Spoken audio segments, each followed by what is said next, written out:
요즘 많은 사람들이 혼란스러울 겁니다. 새누리당의 김무성 전 대표가 대통령 탈당하라, 안 나가면 출당할 수도 있다라는 뉘앙스로 이야기를 했습니다. 그래도 박 대통령 일가에 박정희 대통령 때부터 큰 애정과 또 고마움을 가져왔던 사람들이 많을 건데요. 그런 사람들이 느끼는 지금 혼란은 매우 심할 거라고 보고 있습니다. 그런데요, 우리가 이념이나 가치를 지향하는 것은 특정 개인을 위해서 충성을 바치고 헌신을 바치는 그런 부분은 없습니다. 가치나 이념은 이 사회를 풀어가는 방식에 있어서 서로 생각의 차이에 불과한 것입니다. 특정 개인이 그 이념과 가치를 상징하지는 않습니다. 다만 장사꾼들이 가치와 이념을 팔면서 그 진영의 아마 지지자들을, 또 좀 생각이 없는 사람들을, 또 맹목적으로 어딘가에 쏠려가야 속이 시원한 사람들을 끌어모으고 있죠. 좌우가 다 그렇습니다. 좌쪽에도 장사꾼이 있고 우쪽에도 장사꾼이 있습니다. 좌우의 장사꾼들은 정권이 어디로 바뀌어도 누가 돼도 항상 힘있는 쪽과 붙어서 장사를 하려고 합니다. 영원히 갑니다. 여러분, 지금 보수에서 여러가지 가치를 내걸고 앞에서 이야기하는 사람들 한번 보십시오. 그분들 중에 정권이 바뀌어서 피해를 겪는 사람이 있는지 나중에 한번 보십시오. 보수에서 보수로 정권이 바뀔 때, 이명박 정권과 박근혜 정권은 물과 기름이었지만은 대다수 보수에서 거리에서 선동하는 분들 상당수는 이명박 정권 때는 이명박 정권의 논리로, 박근혜 정권 때는 박근혜 정권의 논리로 살아남았습니다. 저는 이명박 정권 때 노무현 정권 때보다 더 힘들었습니다. 이명박 정권을 지지를 안 했기 때문에요. 저는 이명박 정권이 들어서기 전에 박근혜 대통령이 되어야 된다 생각을 했고 지지를 했기 때문입니다. 자, 저한테 이런저런 좀 험한 말을 하는 사람이 있습니다. 험한 말을 많이 하세요. 저는 그런 부분을 가지고 고소하거나 법적 대응을 하지 않겠습니다. 대신 그 가련한 영혼들을 위해서 제가 기도를 하겠습니다. 자, 사랑을 가지고 보수니 아니니 이를 가지고 따지지 말기를 바랍니다. 단 어느 누구도요. 이 가치라는 것은 그 가치가 표방하는 내용으로, 컨텐츠로 이야기를 하는 거라고 보고 있습니다. 그렇기 때문에 박근혜 대통령으로 보수가 망했다? 망했지요. 이렇게 망할 수가 없지요. 대통령 지지율이 10%에서 5% 사이고 새누리당 지지율이 20% 미만이고, 이 정도면 엄청 망해버린 거고, 현재 대선을 치르면 무조건 집니다. 근데 대통령 선거를 이기는 것이 보수가 이기는 거다? 보수에서 돈벌이 먹을 놈들이나 그렇게 생각하겠죠. 국회의원 배지 달거나 한자리 할 사람이요. 정권을 차지하고 안 차지하고가 보수가 이기고 지는 게 아닙니다. 진정한 가치라면 정권의 성패나 대통령이 누가 되나에 관계없이요, 그 가치를 실현하기 위해서 한 발 한 발 나아가고 다가가면 이기는 겁니다. 제 말 틀렸습니까? 여러분, 여태까지 수많은 좌우의 정권을 겪어봤지만은 그 정권이 되어서 여러분들의 삶이 나아지고, 여러분들의 실현하는 그런 좋은 국가가 이 땅에 왔습니까? 앞으로 저들을 가지고 올 거라고 보십니까? 제가 왜 오늘 이런 말을 하는가 하면요, 지금 박근혜, 최순실 이 게이트로 인해서 벌어지고 있는 이 상황을요, 많은 사람들이 충격적으로 받아들이고, 특히 보수나 중도에 있는 사람들은 믿었던 도끼에 발등 찍겠다면서 굉장히 흥분을 하고, 어떤 사람들은 이 현실을 부정하면서 모든 것이 의혹이고 다 만들기고 언론의 공작이고 종편의 공작이고 종편 패널들의 공작이라고 말합니다. 종편요, 이거요, 먹고 사는데 도움 안 됩니다. 그 몇 사람 빼고는요. 저처럼 제가 하고 싶은 대로 이 방송국 저 방송국에 눈치 보지 않고 기조에 따르지 않고 말하는 사람, 이거 해갖고 못 먹고 삽니다. 이거 먹고 사는 사람들은 따로 있습니다. 종편을 가지고 황장수가 말하는 걸 먹고 사는 문제라고 말하지 마세요. 사람이 말을 해도 예의를 지켜야 됩니다. 제가 지금 박근혜 대통령에 비판하는 것이 당신들이 살아가는 삶과 뭔 관계가 있습니까? 사람 믿지 말라고 제가 말 수없이 하지 않았습니까? 박근혜 대통령이 진짜 보수였습니까? 그건 제 여태까지의 뉴스 브리핑을 본 사람은 박근혜 대통령이 보수라 하기에 부족한 부분이 많았습니다. 통일대박, 드레스덴스는 말이 됩니까? 친중정책, 그리고 미국과의 거리둠, 말이 됩니까? 윤병세 장관, 말이 됩니까? 사드 배치 논란, 사드 장소 바꾸는 거, 말이 됩니까? 통진당 해상이나 개성공단 폐쇄 같은 부분도 있었지만은, 다수는 박근혜 정부에서 솔직히 말하면 안보 문제에서도 혼란이었습니다. 자, 박근혜 정부에서 보수라는 것이 재벌 잘 먹고 살고 지금 최순실 사태에서 보듯이 재벌하고 앵기는 게 보수입니까? 정작 그 당사자들이나 그 재벌들의 이해를 반영하는 사람들은요, 하야하거나 탄핵하자 합니다. 왜? 박근혜 안고 다 가버리라는 거죠. 하야하라 그러죠. 저는 그래도 모든 재산이 낱낱이 확인되고 기록되기 전까지는 그래서는 안 된다라고 이야기를 합니다. 그러면서 이런 일이 반복되지 않기 위해서 적어도 진실은 제대로 규명하고 검찰 수사가 안 되면 특검이든 모든 수단을 다해서 제대로 규명하자니까 김대중이 죄는, 노무현이 죄는, 이명박이 죄는, 전두환 노태우 죄는 이야기를 합니다. 그렇게 올라가면 박정희 대통령의 죄는, 그때는 정치 자금이 없고 돈이 없었습니까? 그래서 뭘 했습니까? 제가 박근혜 정부 처음 들어왔을 때 역대 정권의 부패에 대해서 과감하게 청산하자고 수도 없이 주장하는 거 TV에서 보셨습니까? 안 봤습니까? 유병헌 때 역대 유병헌 돈 받아먹은 전 정권 관련자들 다 처단하자고 이야기하는 거 들었습니까? 안 들었습니까? 성한종 때 그러는 거 들었습니까? 안 들었습니까? 나만큼 그 이야기 열심히 한 사람 있었습니까? 이제 박근혜 정부가 말년에 오니까 황희 배신을 한다고요? 제가요 3인방 찌라시가 2014년 11월 5일인가 터졌는데 그 한참 이전에 장성민의 시사 탱커에서 3인방이나 정윤회 이런 사람들 이럴 때 나가라. 나가지 않으면 마지막에 큰 문제가 생길 것이다. 이야기를 했습니다. 더 이야기했으면 방송이 나가지도 못했을 겁니다. 3인방 찌라시 터진 날 새벽에 제일 먼저 언론에 가서 이 세 사람과 정윤회에 물러가야 된다고 이야기했습니다. 최순실이 그러는 부분에 대한 정황도 저도 알고 있었습니다만 최순실이라는 부분이 나오지 않았기 때문에 제가 그 말하는 순간에 명예훼손으로 아마 달아냈을 겁니다. 저는요 뒤늦게 비겁하게 힘 빠진 사람 등 뒤에서 지르는 일 안 합니다. 이전부터 쭉 했고요. 그렇게 쭉 말을 해온 결과 그때도 욕 들었고 지금도 욕 듣고 있습니다. 자, 정호승이 무슨 일을 했는지 한번 보십시오. 대통령 통화까지 녹음했다고 검찰이 이야기를 하고 있습니다. 이게 말이 됩니까? 여러분 이게 말이 된다고 생각합니까? 자, 민정수석실에서 최순실에게 언론 동향을 보고했다. 자, 자신에게 부정적으로 보도하려고 하는 언론의 내부의 이야기를 체크해서 보도했다. 한진해운의 여파가 지금 17조 이상의 손실로 나고 있다고 이야기를 합니다. 자, 조양호 회장이 잘못 지켜서 평창올림픽 조직위원장 할 때 돈 잘 안 내서 한진해운을 불과 2천억의 돈의 차이를 가지고 자구 노력해서 해체를 시켜버렸습니다. 지금 회사가 법정 관리가 되어가서 낱낱이 쪼개져서 팔려갈기 직전입니다. 이걸 바로 잡으려고도 안 합니다. 한번 쪼개져 버리면 모든 것은 끝납니다. 이런 것은 영업망이 좌우하는 거 아닙니까? 이것은 대우조선보다 훨씬 심각함에도 대우는 아직까지도 붙들고 어떻게 하려고 그러면서 한진은 외면을 합니다.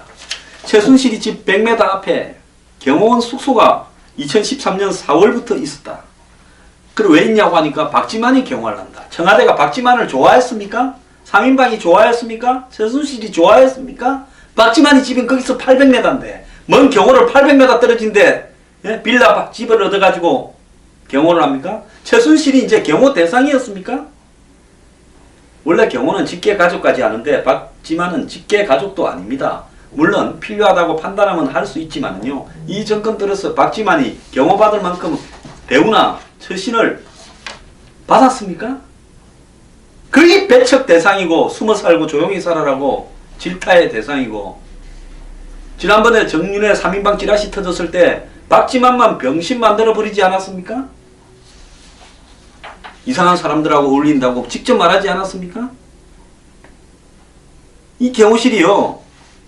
그래가 빌라를 얻어가 방 2개짜리 부엌 있는, 얼마 전까지도 사람들이 24시간 상주를 했다고 합니다.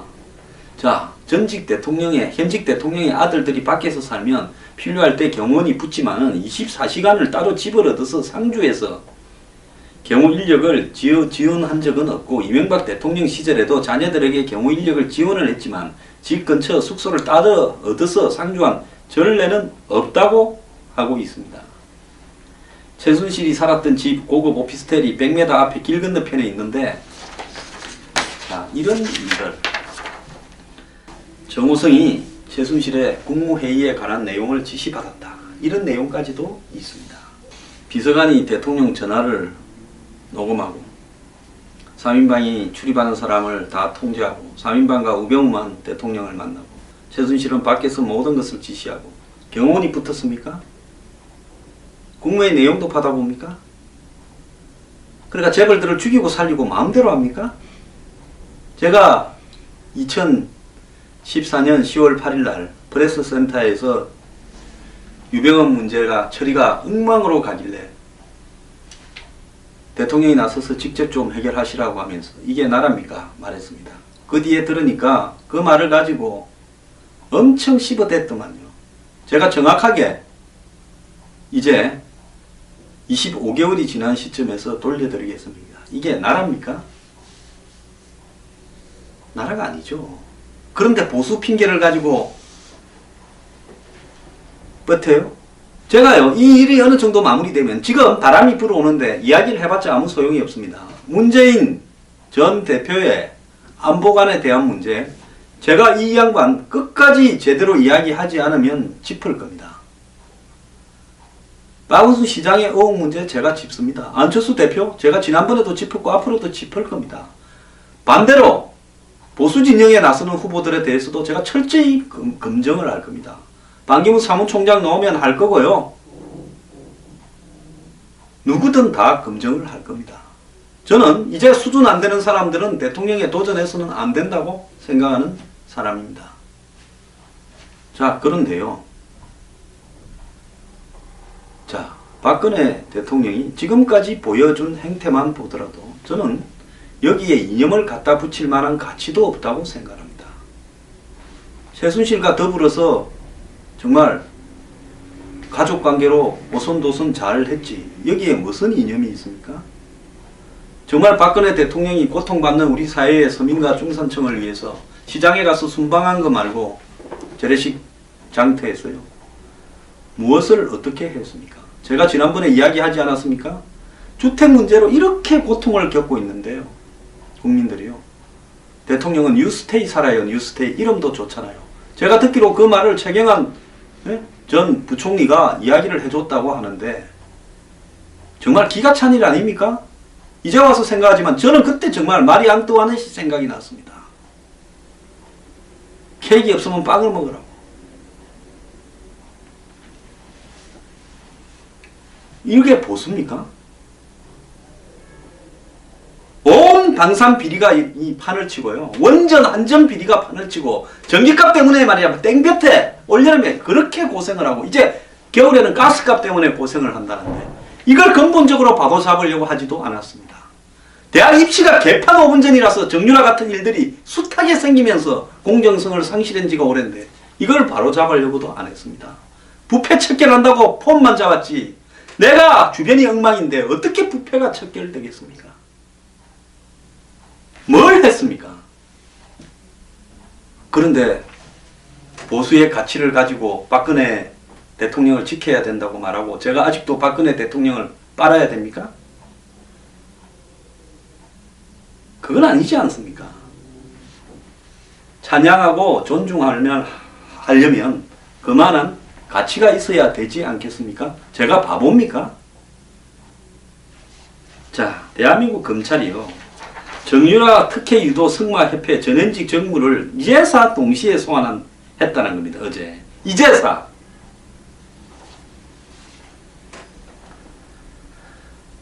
삼성이 자기 회사의 아쉬운 일을 털어주기로 하고 그걸 지원해 주기로 했는데 그거 뇌물 아닙니까? 이 사회에는 법은 약한 서민들한테만 적용되고 강한 자들에게는 적용되지 않습니까? 제가 노무현 정권을 가장 비판하고 혐오한 이유 중에 하나가 낮은 사람들을 위해서 함께 간다. 우리 사회를 한번 뒤집어 엎겠다 해놓고는 결국은 삼성이나 이런 재벌들과 짝짝꿍했고 정경련과 놀아난 부분에 대해서 비판을 했습니다. 박 대통령이 그 모양이었다면 제가 왜 박 대통령에 대해서 비판을 안 해야 됩니까? 이제 시작입니다. 제가 배신한 게 아니라요. 대통령이 저의 믿음을 배신을 했지요. 제가 정말로 박 대통령 잘되게 하기 위해서 노력했습니다. 제가 이런 집회만 해도 몇 개입니까? 한여름에, 한겨울에 땡볕에서 1인 시위만 70일을 했습니다. 언론에서 코너에 몰렸을 때 좀 못하는 부분이 있다고 해도 그걸 나서서 다 접어버리고 상대 패널들을 고함을 지르면서 몸을 던져서 방어를 했습니다. 지금도 저보고 그런 부분에 대한 낙인이 많이 찍혀 있습니다.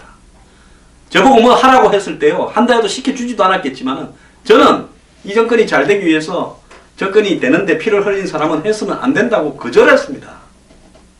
제가 지금 이런 말을 하면 잘못된 겁니까? 정신 좀 차립시다. 이제 내일 모레 미국의 트럼프가 될지 힐러리가 될지 모르지만 정권이 교체됩니다. 저는 트럼프가 된다고 믿고 있습니다. 자, 이제 되기만 하면 미국 대통령이 한국 대통령과 통화도 해야 될 겁니다. 북한이 지금 잠잠한 이유는 한국이 하도 개판이니까 이럴 때 우리가 쏴서 도와줄 필요 없지. 개판 5분 전 더 굴러가도록 지켜보자고 있는데 미국의 대통령이 결정되면 북한이 또 핵실험을 하거나 미사일 실험을 할 겁니다. 이 위기가 조성될 겁니다. 안보 위기가요. 미국의 새로 뽑힌 대통령은 한국의 주한미군과 평화협정과 더 나아가서 이 한국의 주한미군 주둔금 분담을 요구할 겁니다. 더 올려라고요. 그것뿐입니까? 한국이 미국으로 수출하는 이 어떤 각종 무역품에 대해서 한국 정부의 부당한 지원이 있다라고 하면서 한미 FTA를 다시 조정하자고 할 겁니다. 한국이 인위적으로 국가가 나서서 환율을 통제해서 고환율을 유지하면서 미국에 수출을 하고 있는 환율 조작국으로 압박할지 모릅니다. 미국은 지금 누가 되더라도 보호무역과 고립주의로 가는 경향이 심화될 수밖에 없는 상황입니다. 자, 여기에서 한국 대통령은 미국 대통령하고 통화를 해야 됩니다. 북한이 또 저지를 위기에 대해서 논의도 해야 됩니다. 지금 대통령이 전 세계의 샤머니즘이고 뭐고 엉망이 돼버렸는데 이 안보 위기, 더 나아가서 미국발, 만약에 트럼프가 되면 전 세계의 경제 충격이 블랙스완이라고 하는 예측하지 못한 폭탄 같은, 핵폭탄 같은 돌발 변수로 나타나서 전 세계의 금리, 주식, 채권, 금, 달러 이런 것이 요동을 칠 겁니다. 한국 경제에 미치는 영향이 얼마나 심할지 알 수가 없습니다. 자, 이런 와중에 있는데 이걸 갖다가 호랑이한테도 물려가더라도 정신은 차려야 될 건데 지금 장관 임명을 황교안 총리가 있는데 김병준이 뭐 대단하고 필요하다고 야당하고 협상을 해서 정리돼야 될 건데 임명도 못하면서 해놔서 총리가 2명입니다. 가고 싶은 사람은 가지도 못하고 부총리는요 또 왜 했습니까? 그냥 총리나 하나 하고 말지. 지금 보고받는 부총리가 유일호 그 다음에 임종용 둘입니다. 이 두 사람이 관점이 같은 것도 아닙니다. 경제 위기 앞에서 미국 대선 정권 교체 시기에 그렇지 않아도 국가 경제가 다 무너져 가고 있고 구조조정이 되지 않고 개판 5분 전인데 부총리가 둘입니다. 자, 김병준이 정리된다 하더라도 임종용이 국회를 통과해서 임명을 받으려면 시간이 오래 걸릴 거고 이 과정에서 결국 거국 중립 내각 합의가 되게 되면 임종용도 또 철회돼야 될 겁니다. 야당이 경제부총리는 안 된다. 자기들이 하겠다고 하지 않겠습니까? 이거 뭐 하는 짓입니까? 국민안정처 장관은 구판 버리던 사람을 데려다 놨고요. 이게 진짜 나랍니까?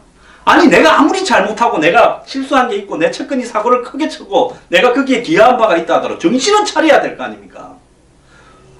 술을 두지 말고 어려울 때는 기다리는 게 있습니다. 황교안 총리가 그래도 사람이 신중을 했어. 그래도 매일 아침에 경제, 국방, 외교, 안보 이런 담당 장관들, 부총리를 불러서 사회부총리까지 불러서 회의까지 하고 있지 않습니까? 그러면 그렇게 하고 내가 조금 이렇게 지금 국정을 갖다가 수습할 어떤 정신이 안 되고 또 여러 가지로 어려운 일이 많으니까 당분간 당신이 좀 맡아주시오 하고 이렇게 해서 그 다음에 야당하고 합의가 되면 합의되는 대로 또 정리해야지요. 김병준 카드는 또 뭡니까?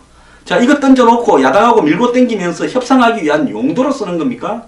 나라는 경제와 외교와 안보가 다 무너져도 나만 이 위기에서 탈출하면 그만입니까?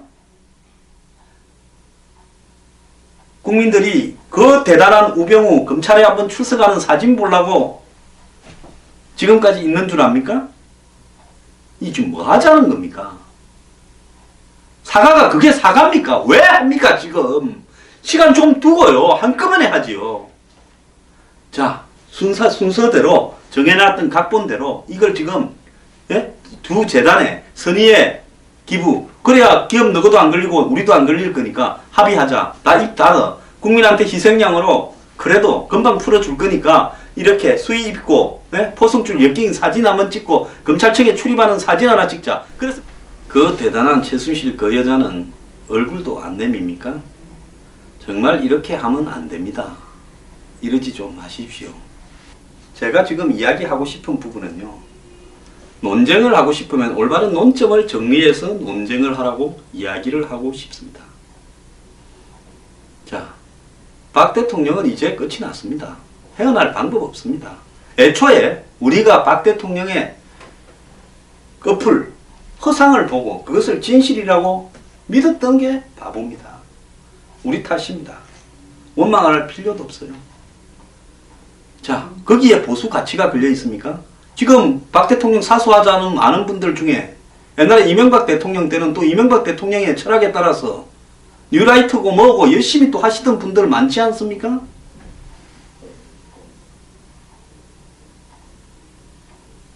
그게 자신의 개인적 이해관계나 자기 만족을 위한 가치인지 올바른 보수의 가치인지 구분하길 바랍니다. 자, 나라가 지금 무정부 상태인데 보수의 가치, 오늘 김무성 대표가 보수가 괴멸될 수는 없지 않느냐 하는데 좀 웃었습니다. 맞는 말이기도 하지만 보수가 언제 보수답게 행동이라도 제대로 한 적이 있었느냐. 이제 와서 보수를 논하게 그렇게 제가 조소가 좀 나왔습니다. 새누리당요, 갈라서십시오. 자기 집권요, 자기 집권은 보수만 잘하면 지금 여기서도 이길 수 있습니다. 잘하려면 어떻게 해야 되냐? 철저하게 청산해야 되죠.